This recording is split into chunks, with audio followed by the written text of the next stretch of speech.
talking SmackDown getting less than 1 million views for SmackDown. That's unheard of. No casual fans. Unrivaled, they know who their fan is, and they're marketing to them.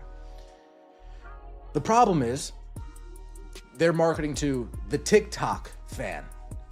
They're marketing to the fans that just watch shorts all day. Not games, they're marketing to the fans that'll just tune in and Look catch at that the highlight. marketing strategy. Players sprinting down hallways, answering random questions, dancing in corridors, lounging on couches. But here's the harsh truth. No casual fan scrolling through social media is pausing to think, oh, that's Sophie Cunningham. I'll watch this. Most have no clue who these players are. By the time the algorithm might surface someone familiar, they've already swiped past. This is Unrivaled's core problem, and it's about to explode right in their face. To watch the game. There's just not enough of them to care about the league. There's just not enough. Whether it's NFL, MLB, NBA, NHL, WWE, there's a reason why grabbing the casual fan is so important. Diehards, they're going to stay along no matter what. It's the casual fans that put them over. Here's what makes this so fascinating. Unrivaled launches in less than a week, and they've spent months hyping it up. But ESPN isn't covering it. Fox Sports? Silent. CBS, USA Today? Front Office Sports? Radio silence. The only buzz comes from content creators like him. And that says everything about who their real audience is. They're not reaching traditional sports fans, they're hitting a very specific niche. People who scroll highlights on Instagram but don't actually watch full games. Targeted marketing campaigns. We have players running down a hallway, answering questions of the day. Thing number one, nobody will scroll this, and this is going to sound harsh. Nobody will scroll this and know who they are. What up, Ray? Salute. This is a marketing death spiral. Look at those clips he's showing, home videos, blooper reels, R&B tracks in the gym, favorite couch moments. Not a single piece of content makes someone think, I need to watch these games. Compare that to the NFL, where every commercial screams competition, rivalry, stakes. The NBA sells star power and highlight reels. Even the NHL hypes speed and physicality. Unrivaled? They're pushing behind-the-scenes lifestyle content to people who already follow these players. They're preaching to a congregation of 46,000 when they need millions to make this financially work.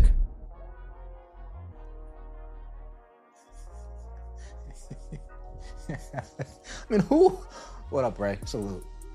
Who wants to watch this stuff?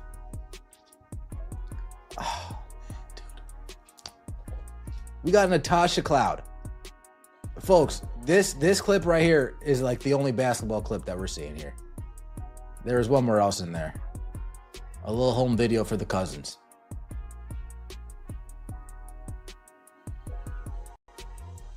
But this just isn't even hype. We need to talk about Project B, because this is where things get strange. Sophie Cunningham drops the bomb on December 5th. Caitlyn Clark isn't playing in Project B. That same day, the league announces a new player signing. Then nothing. Complete silence for almost a month. No new signings, no updates, just scheduled posts that suddenly stop. So what happened?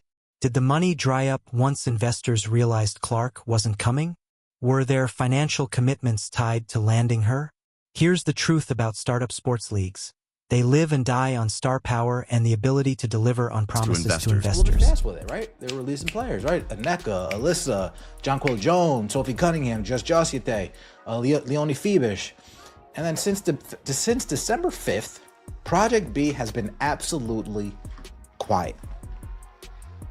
Is this a sham league? I'm not going to go say that yet. I'm not going to say that yet. But is this just another group of investors, similar to Unrivaled to an extent, that have been lied to, saying, oh yeah, invest, we're going to go and we're going to get Caitlyn Clark. And then as soon as they realize Caitlyn Clark's not coming, they maybe not necessarily take their money back. They just aren't as adamant. Think about the investor pitch. You're asking people to pour tens of millions into a new 3-on-3 league. Your entire business model probably hinges on projections. If we land Caitlyn Clark, viewership hits X, sponsorship revenue hits Y, and we break even by season 2.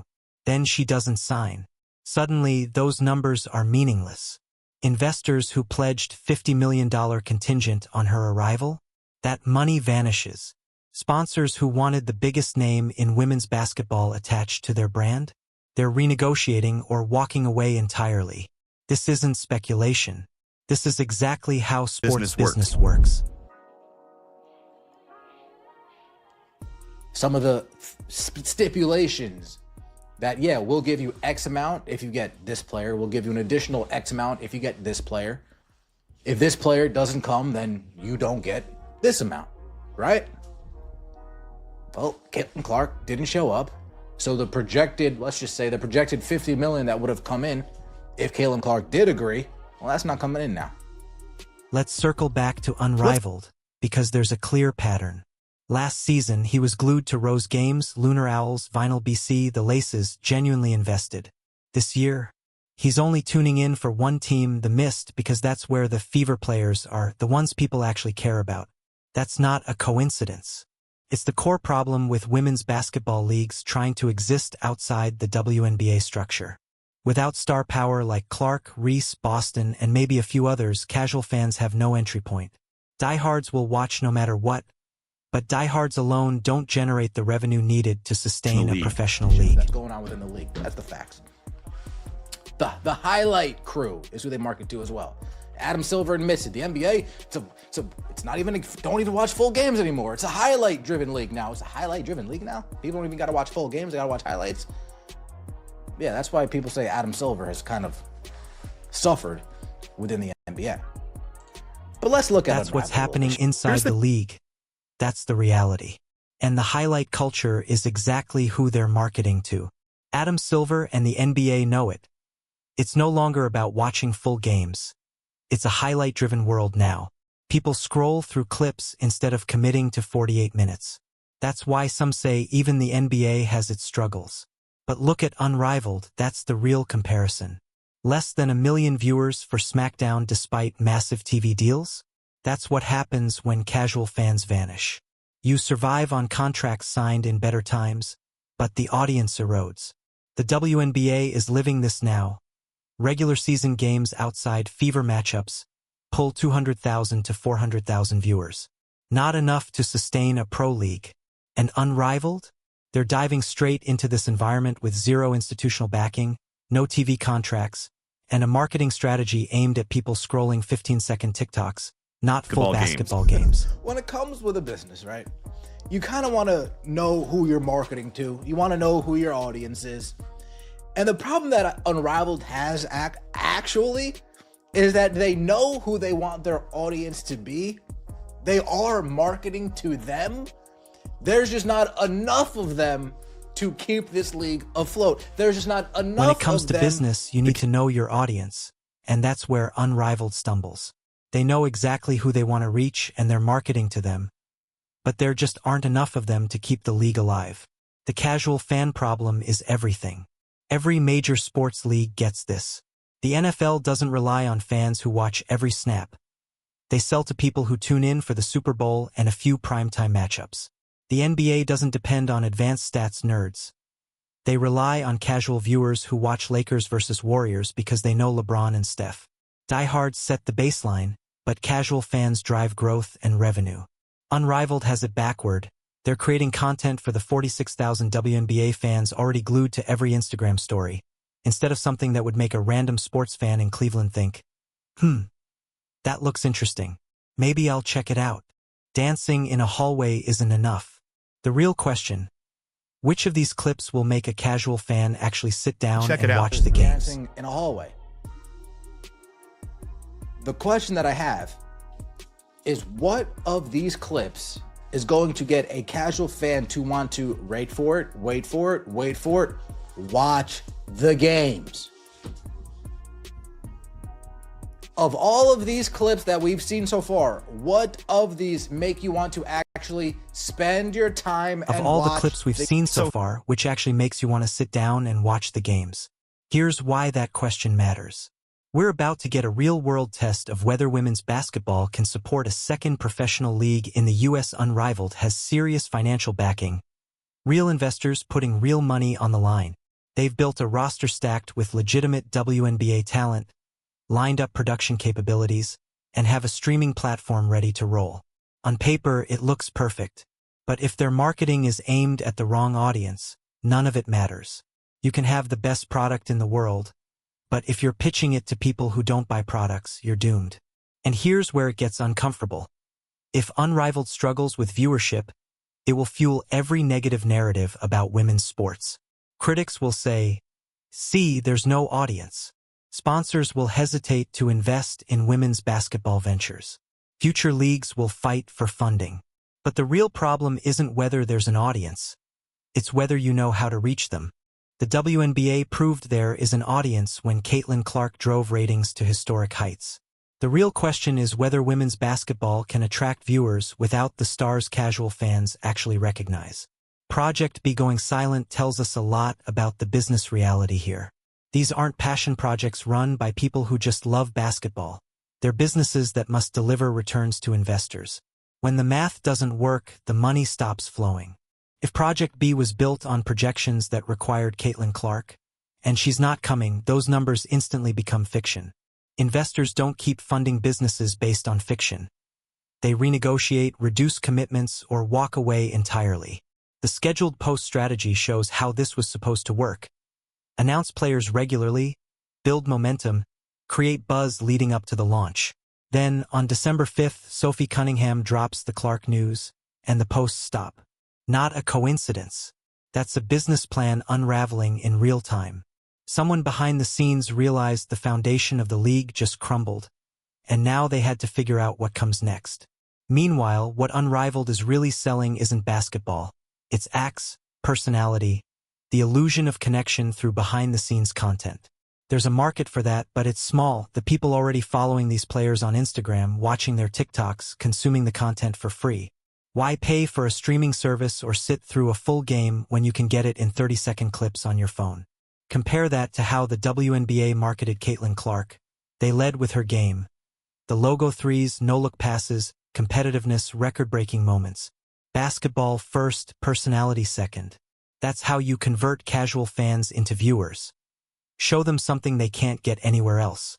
Elite athletic performance draws viewers in first. Once fans are invested in the games, they naturally seek out the personality content on their own. Unrivaled has this completely backward. They lead with content freely available on social media, hoping it will somehow convince people to commit hours to full games. But that's not how fans behave. People watch games because the competition is compelling, then look for behind-the-scenes content to connect with players they've grown invested in through competition. The WWE comparison nails it. SmackDown still has diehards, still fills arenas, but pulling under 1 million viewers is a disaster. Losing casual fans, the ones who tuned in to see Stone Cold or The Rock, undermines the revenue that made expansion, TV deals, and global growth possible. Without them, you're just serving a niche. That's Unrivaled's reality. If they can't market beyond their 46,000 diehard followers, they'll have viewers, maybe even survive a few seasons on investor money, but they won't grow, won't be profitable, and eventually investors will question why they're funding a league serving tens of thousands instead of hundreds of thousands. Launch is less than a week away. Content is produced. Marketing. Strategy locked. Can they pivot midstream to appeal to casual sports fans? Or are they betting everything on diehards? The math doesn't work otherwise. Professional basketball requires hundreds of thousands of viewers per game, millions of social impressions to justify sponsors, casual fans showing up on a Tuesday night just because the game is on. Not because they track every Instagram story. This goes beyond Unrivaled. It's a test of whether women's basketball can sustain multiple professional leagues in the U.S. If Unrivaled fails due to poor strategy, future leagues can adapt. But if failure spins the narrative that there's no audience, it could cripple every future attempt to grow women's basketball beyond the WNBA. The stakes aren't just one 3-on-3 league, They're about whether women's basketball can thrive outside the WNBA or remain confined to it as the only viable professional option. So watch closely over the next few weeks. Track the viewership numbers when they drop. See whether mainstream sports media starts paying attention to Unrivaled, or if it stays stuck with content creators and niche basketball sites. Notice whether casual sports fans even know these games exist, because that will reveal everything